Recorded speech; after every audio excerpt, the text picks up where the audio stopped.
Guverinoma ya Republica Iharanira Demokarasi ya Congo yemereye miliyoni 5 z'amadolari ya Amerika wayifasha gufata abayobozi bakuru b'ihuriro AFC M23 rigenzura ibice byinshi mu burasirazuba bw'iki gihugu. Itangazo ryasohowe na Minisitiri w'Ubutabera Costa Mutamba kwa 7 Werurwe 2025 rivuga ko abashakishwa ari umuyobozi wa AFC Corneille Nanga, Bertrand Bisimwa uyobora M23 na Gen Maj Sultan Makenga uyobora abarwanyi ba M23. Minisitiri Mutamba kandi yagaragaje ko Leta ya RDC ishakisha abafatanyacyaha ba AFC M23 barimo Peloti Luwala, Ilenge Baelenge n'abandi. Yemerera miliyoni 4 z'amadolari ya Amerika uzayifasha kubafata. Nanga, Bisimwa, Makenga n'abandi bayobozi bo muri AFC M23 baburanishijwe badahari mu rukiko rwa gisirikare rw'Ikishasa. Bakatirwa igihano cy'urupfu mu Kwakira 2024 nyuma yo kubahamya ubugambanyi n'ibyaha by'intambara. Nyuma yo kumva umwanzuro w'uru rubanza, Corneille Nanga yahaye inkwenene Leta RDC agaragaza ko iki gihano kigaragaza ubwo ubutegetsi bw'iki gihugu bufitiye abarwanyi ba AFC M23. Yaragize ati: iyo ubutegetsi bwatangiye kugira ubwoba buba bubona neza ko bugiye guhanguka. Ikinamico yiswe urubanza n'ibihano bidafututse byayifatiwemo ni ikimenyetso cy'ubwoba bw'ubutegetsi bwaboze epfo na ruguru busigaje kugwa. Nubwo ubutegetsi bwa RDC bugaragaza ko bwabuze Nanga na Bisimwa, bo bagaragaza ko baba mu burasirazuba bw'iki gihugu, cyane cyane mu mujyi wa Goma muri Kivu y'Amajyaruguru na Bukavu muri Kivu y'Amajyepfo. Makenga nawe aba muri Kivu y'Amajyaruguru. Ubwo abayobozi bo muri AFC M23 bari gushyirirwa akayabo ngo batabwe muri yombi, Leta ya Congo kandi igiye gukurikirana abasirikare bakuru bahunze umutwe wa M23 nyuma yo gutsindwa no kuganzwa nawo. Ubutegetsi bwa Republica ya Demokarasi ya Congo bwatangaje ko bugiye gukurikirana abasirikare bakuru bahunze abarwanyi b'umutwe witwaje intwaro wa M23 mu ntambara iri kubera mu burasirazuba bw'iki gihugu. Niba ari ubwa mbere unyumvise kandi ukaba ukunze ibyo dukora, kanda subscribe ukande no kunzogera yegereye subscribe ifungure kugira ngo inkuru zikurikira zitagucika kandi ujye uzibona zikigeraho. Nge muri kumwe ndi Gustave Abayisenga. Minisitiri w'Ubutabera Costa Mutamba yasobanuye ko abasirikare ba Leta bazatangira gukurikiranwa ku mugaragaro tariki ya 13 Werurwe 2025. Uyu muyobozi yasobanuye ko abasirikare basize ibirindiro byabo mu maboko y'umwanzi, basiga intwaro, amasasu n'ibindi bikoresho bya gisirikare, cyane cyane mu mujyi wa Goma na Bukavu. Ntabwo Minisitiri Mutamba yagaragaje amazina y'abazakurikiranwa. Ikizwi nuko abasirikare bakuru muri RDC ari abafite ipeti rya majoro, Lieutenant Colonel, Colonel, Brigadier General, General Major, Lieutenant General na General. Umujyi wa Goma wafashwe tariki ya 27 Mutarama 2025 nyuma y'imirwano ikomeye yabereye mu nkengero zawo no mu mujyi wa Sake. Nyuma yaho abarwanyi ba M23 bawinjiyemo. Byagaragaye ko ingabo za RDC zataye intwaro nyinshi kandi nini nka PM21 Grad ndetse n'indege ya Sukhoi 25. Ingabo nyinshi zari mu mujyi wa Goma zahungiye mu bigo bya gisirikare by'ingabo z'umuryango w'abibumbye, izindi zihungira mu Rwanda ndetse hari n'izishyikirije M23. Ubwo abarwanyi ba M23 binjiraga mu mujyi wa Bukavu kuva tariki ya 14 kugeza ku ya 16 Gashyantare 2025, nabwo ingabo za RDC zarahunze zita intwaro nyinshi, zimwe zatoraguwe n'abaturage bazishyikiriza M23. Abasirikare bakuru ba RDC ndetse n'abato bari barinze umujyi wa Bukavu bahunze bajya muri teritwari ya Uvira ndetse no mu mujyi wa Kalemiya mu ntara ya Tanganyika. Abandi bahungira mu Burundi. Minisitiri Mutamba yatangaje ko guhera kwa 7 Werurwe 2025 aba basirikare bose batemerewe kuva ku butaka bwa RDC kugeza ubwo hazatangazwa ibwiriza rishya. Congo ubirasane yacitsemo ibice. Abaturage bamwe bajya ku ruhande rwa Leta, abandi bakajya ku ruhande rwa M23. Nk'ubu abafana ba DCMP Daring Club Motema Pembe iri mu makipe y'umupira w'amaguru y'ubukombe muri Republica ya Demokarasi ya Congo basabye umuyobozi w'ihuriro AFC M23 Corneille Nanga kubohora iki gihugu. Ubu butumwa babutangiye mu ndirimbo y'uburakari baririmbye. Nyuma yaho DCMP Daring Club Motema Pembe imaze iminsi yitwara nabi, itsinzwe na AF Angels Verts ibitego 3-1. ni umukino wabereye muri Stade de Martyrs i Kinshasa kwa 6 Werurwe 2025.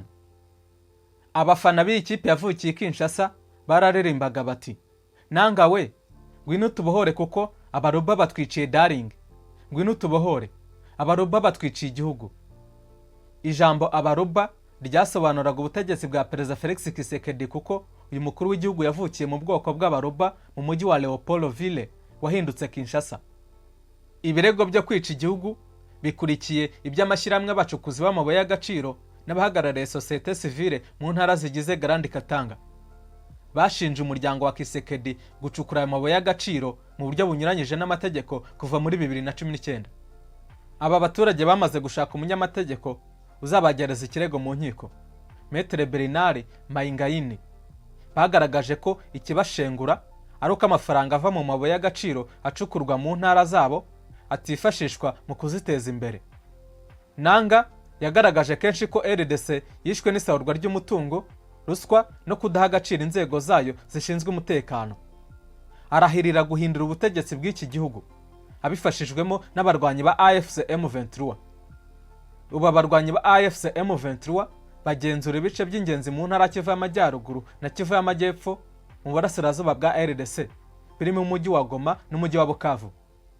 Aya makimbirane ari muri Republica Demokarasi ya Congo akomeje kugenda ashakirwa umuti nubwo bikigoye. Bamwe mu bari gushaka kuvugutira umuti iki kibazo harimo umuryango wa SADC. Uyu muryango ugizwe n'ibihugu 16. Ibihugu 5 muri 16 bigize umuryango wa Afrika y'Amajyepfo SADC byaganiriye ku hazaza h'ingabo zabyo mu burasirazuba bwa Republika Iharanira Demokarasi ya Congo.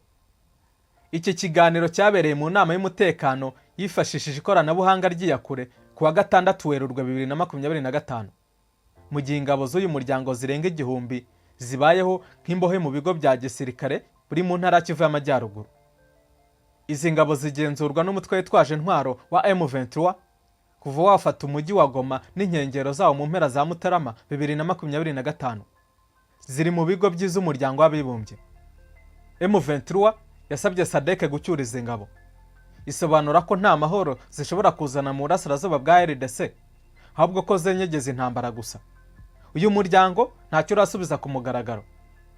Nubwo bimeze bityo, Perezida Lazarus Chakwera wa Malawi we yafashe icyemezo cyo gucyura ingabo z'igihugu cyabo ziri muri RDC. Perezida Cyril Ramaphosa wa Afurika y'Epfo na waca amarenga ko izabo zizataha. Tanzania isanzwe iyobora ishami rya SADC rishinzwe igisirikare n'umutekano yigaragaza ko uyu muryango uzakora ibishoboka byose mu gushyigikira RDC nk'uko Perezida Samia Suluhu Hassan yabishimangiye muri iyo nama. Ntabwo abakuru b'ibihugu byo muri SADC batangaje imyanzuro bafatiye muri iyi nama yatangajwe. Gusa ibiro by'umunyamabanga mukuru wa SADC byasobanuye ko izagezwa ku bihugu byose by'uyu muryango ubwo bazahurira mu nama idasanzwe iteganyijwe mu minsi iri imbere. Iyi nama ibaye nyuma y'aho abakuru b'ibihugu bya SADC bahuriye nabo umuryango wa Afurika y'Uburasirazuba EAC i Dar es Salaam tariki ya 8 Gashyantare 2025. Mu nama bafatiyemo imyanzuro itandukanye y'uburyo uburasirazuba bwa RDC bwabonamo amahoro arambye. Mu myanzuro bafashe harimo ko impande zishyamiranye mu burasirazuba bwa RDC zigomba guhagarika imirwano n'ubushotoranyi. Leta RDC ikaganira n'imitwe yitwaje intwaro irimo M23. Ibibazo byo muri Republika Demokarasi ya Congo ahanini bigirwamo uruhare n'imitwe inyuranye y'inyeshyamba iri muri iki gihugu, aho umutwe ushobora kwifata ugashimuta abaturage leta irebera.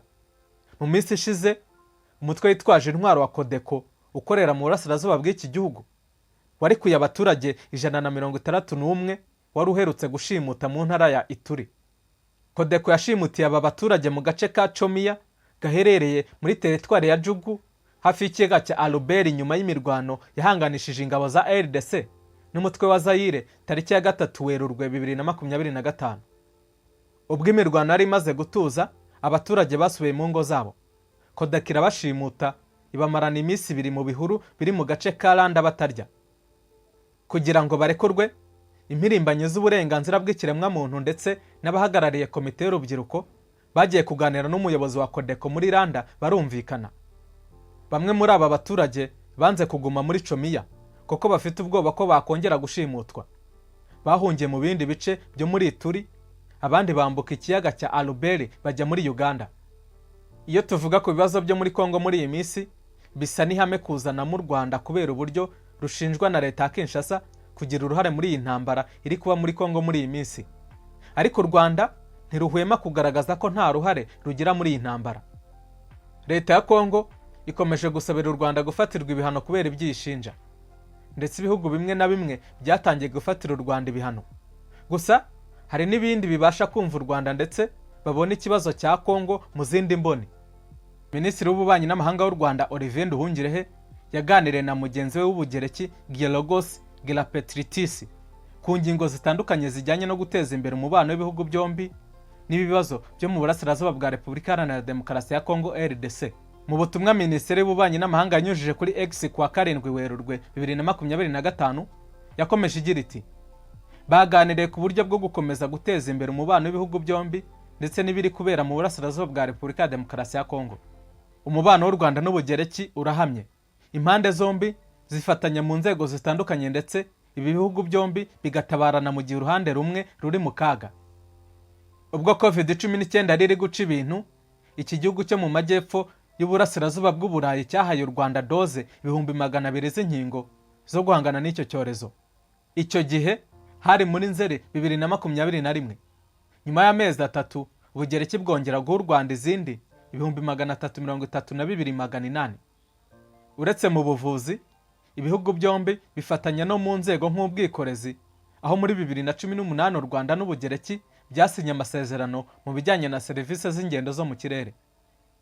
Muri Kamena 2024, ikigo mpuzamahanga gitanga serivisi zijyanye n'indege Gen Jet cyatangaje ko cyatangiye gukorera ibikorwa byo kugenzura no gusana indege zacyo ku kibuga cy'indege cya Kanombe Kigali. Mu buhinzi, Abagereki bihebeye ikawa y'u Rwanda. Kugira ngo Ubugereki bwinjire neza muri Afurika, busanga u Rwanda ariyo marembo meza kubera ibyo rwagezeho nyuma ya Jenoside yakorewe Abatutsi. Minisitiri Nduhungirehe yaganiriye na Gelapetritis nyuma y'umunsi umwe nabwo agiranye ibiganiro kuri telefone na mugenzi we wa Republica ya Czech Jean Paviski, byagarutse ku kwagura umubano uhuriweho n'ibihugu byombi n'ishusho y'umutekano mu burasirazuba bwa RDC. Ni ibiganiro bibaye mu gihe mu burasirazuba bwa RDC intambara ihuriro ry'ingabo z'icyo gihugu rihanganyemo n'umutwe wa M23 uharanira uburenganzira bw'abanyekongo igikomeje n'ubwo hashyizweho uburyo bwo gukemura ibibazo hisunzwe ibiganiro ari ku ruhande rwa RDC rukabikerensa nkana.